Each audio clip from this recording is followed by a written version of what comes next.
ఇప్పుడు మా ఫస్ట్ ప్రక్రియ ఏంటంటే ఘనజామృతం తయారు చేయడంలో మేము ఆవు పేడ నుంచి మా గోశాలదే కాకుండా బయట గోశాల నుంచి తీసుకొస్తాం. భారీ ఎత్తున చేయడం వల్ల మాకు భారీగా పేడ కావాలి. బయట నుంచి తీసుకొచ్చి దాన్ని ఎండబెడతామండి.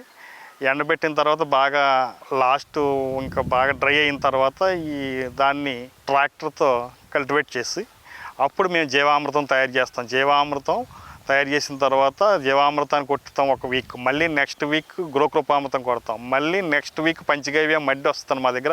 భారీ స్థాయిలో పంచగవ్య తయారు చేయడం వల్ల వచ్చే మడ్డిని అంతటి దీనికి ఉపయోగిస్తాం. ఇలా దశల వారీగా దీని యొక్క ఈ పేడ యొక్క ఫెర్టిలిటీ పెంచి అప్పుడు మాకున్న ఎక్విప్మెంట్తో స్లీవ్ మెషిన్ ద్వారా జల్లిచ్చి దాన్ని ప్యాకింగ్ చేయడం జరుగుతుందండి దశల వారీగా.